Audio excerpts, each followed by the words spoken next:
Hello, and welcome back to Mystery of Raid. The following is the second part of the Azalea hero story, called Cards on a Table. As always, this story is a property of Legend Story Studios, and I'm here just to narrate it. This particular story was written by Nicola Price, with illustrations from Daniel Jimenez. You can always find a written story at the Flesh and Blood TCG website, or through the link in the description.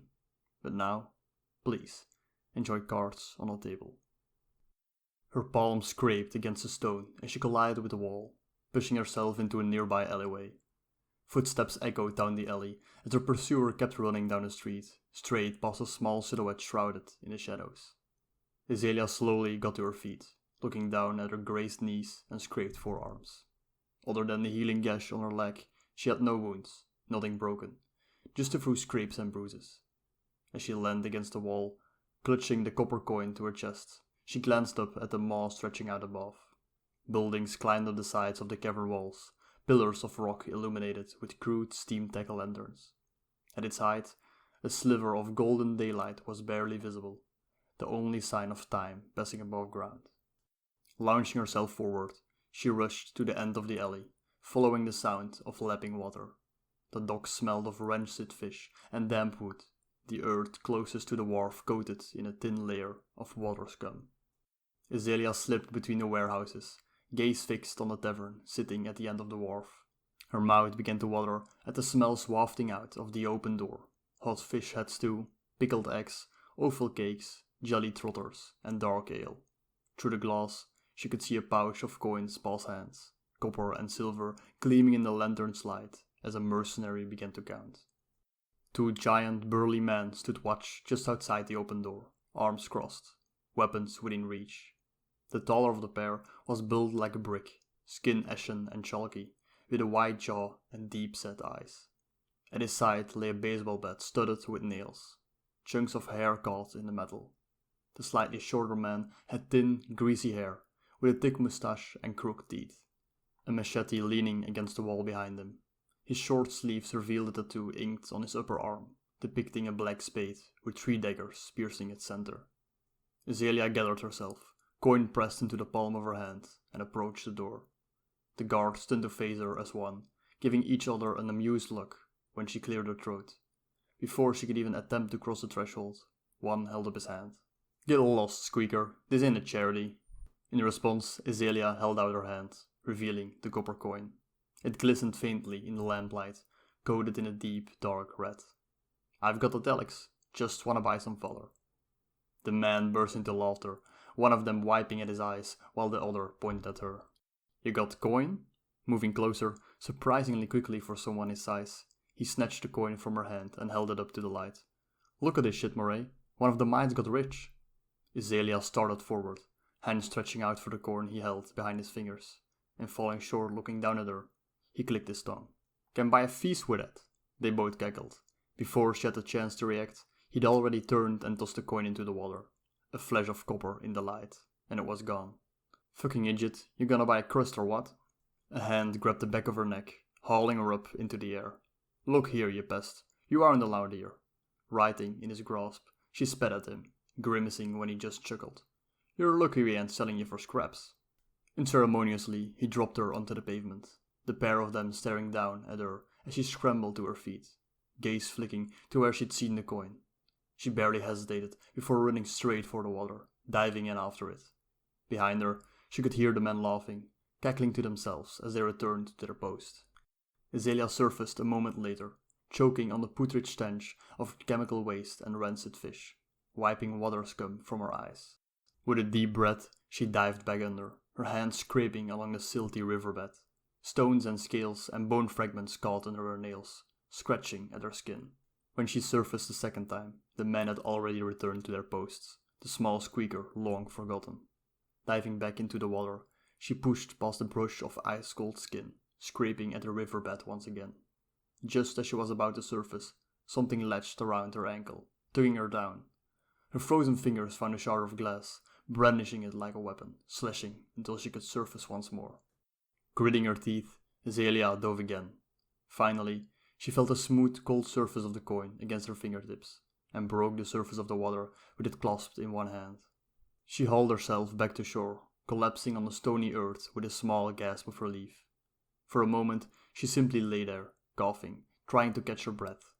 As the nausea began to ease, Azalea turned her head to look at the tavern, lips pressed into a thin line. Worth a try, but I'll find another way. She would find a way inside the Blackjack's tavern, one way or another. Then, all she had to do was get herself a contract. The lanterns cast a warm glow in the dark depths of the pits, wooden boards creaking beneath her feet as Azalea stepped closer, eyes locked on the tavern. An oversized coat hung over her frame, secured by a thick leather belt looped twice around her waist. The dagger at her side was strapped to her hip, almost as long as her forearm, its hilt marked with an unfamiliar design. Two burly men stood guard just outside the tavern's door, arms crossed. Watching them, Azalea carefully withdrew a bottle of Blackjack's whiskey from within her coat and opened it, tipping a small amount out into the ground. Producing a vial from her pocket, she broke the wax seal, carefully pouring it into the bottle of whiskey. Lifting her fingers to her lips, she whistled sharply. A couple of squeakers appeared from a nearby alleyway, one quickly scampering onto the other's shoulder. Adding a trench coat and a hat, she gave them the bottle of whiskey, eyeing them warily as they made their way across the street. "From the boss," the fake man said, in a completely unconvincing attempt at a low voice. Grimacing, Azalea watched warily as the two guards turned to each other and laughed. If this failed, it was going to take her months to get the coin together in order to try this again. "Thanks, man." One of the guards took the bottle, nudging the man beside him. "I was just getting thirsty." As the two squeakers slowly made their way down the street, disappearing into another alleyway, the guard cracked open the lid and began to drink. Between the two of them, the guards had finished off about 1/3 of the whiskey before they started to sway. Azalea waited patiently, watching from the shadows as the man slowly began to succumb to the draught, slumping against the wall and sliding down onto the ground. Once they'd both fallen asleep, she crept across the street, darting through the front door. Azalea carefully made her way over to the bar, one hand on her bow and the other on her purse. She knew better than to look anyone in the eye, glancing at the other patrons as she pushed her way past, slowly moving toward a contract board she could see against the far wall.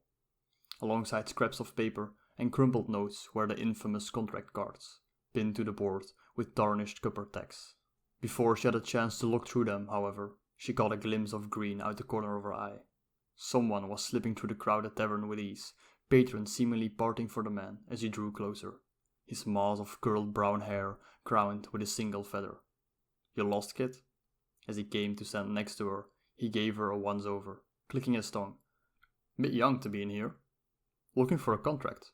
Azalea watched as the man raised a single, perfectly plucked eyebrow. He considered her for a moment before chuckling, gaze flicking to the bow she had slung over one shoulder. "Really? Any experience?" When he saw her eyes narrow, clearly suspicious, he grinned, fluffing his hair with one hand. "The name's Greenbird. I own this joint. You want a contract, kid? You gotta go through me." "Yeah, done a few jobs, just finished a big one yesterday. Killed a couple men too." After a moment, Greenbird burst into hysterical laughter, chest heaving as he flapped a hand at her. "Oh, sunshine," he wheezed. "You gotta be fucking with me. You killed a man with those toothpicks? We got ourselves a real professional here." Wiping a tear from his eye, Greenbird shook his head, slipping one hand down the front of his corset. "Alright, I got a job for you. Be needing someone real special for this one." With a chuckle, he withdrew a single card, holding it between two fingers as he extended it to Azalea. She took the card from his hand, staring down at it with a small frown. A sketched illustration showed a small, dark silhouette hanging upside down by an ankle, 5 arrows piercing their chest. Beneath it, a large, dark stain marked the bottom of the card, smelling strongly of ink and copper. "Get some kids running around here, young ones, on the streets. The patron wants someone to collect them. Just take the kid to the warehouse at the end of the docks. Push them in the door and close it behind them. Door only opens one way, they can't get back out, so you don't need to worry about that. Just deliver the kids and that's that. Patron wants at least 10, but I'll pay a bonus if you can manage 15. "What?" When it came out a little too shrill, Azalea cleared her throat, curling her hands into fists as she tried again. "What for?" "You know what the docks are like. Lots of workers, lots of jobs, lots of water. Maybe they're looking for some extra hands. Maybe they want someone to hold the lantern. Maybe they're going fishing and want some extra bait." He howled with laughter, slapping his thigh. "Who cares, kid? Make up some cute little story about them going upside to have a picnic, or being adopted by some rich family out of Matrix. Whatever helps you sleep at night. There was a long pause as Azalea stared down at the card in her hands, eyebrows furrowed. She looked back up to Greenbird to find him watching her, expression blank as he stared down at her. And this is the only job you have? Look kid, it pays 15 coppers, bonus is another 10. You want some coin? This is what I got. Either take the contract or get out. When she didn't immediately respond, Greenbird reached out to take the card from her hand, chuckling when Azalea immediately pulled it out of reach. No, I'll take the job. You know the warehouse I'm talking about? Good. Get it done. Come back to me when you're finished. Oh, and let those two slackers outside know that I want to see them. I don't appreciate my man taking advantage of a chance to sleep on a job. You mean... With a wink, the man stalked away, smoothing out the wrinkles in his corset as he returned to the bar. Azalea looked down at the card in her hand, adorned only with a crude drawing of the warehouse door. She knew where some of the street urchins slept. With a decent plan, she might be able to lure a few at a time. But... Her hand slipped to the small bag at her side, feeling the half wheel of cheese she'd bought just 2 days ago. This contract would get her even more food, maybe a decent pair of boots. It may not be that bad, maybe they're just looking for workers. Dock workers get fed. It's got to be better than living on the streets. Tucking the card into her waistband, Azalea exited the tavern, making her way back to the little hideout she had beneath a nearby inn. They die all the time anyway. This is no different than starving, or drowning, or freezing. I need this more than them.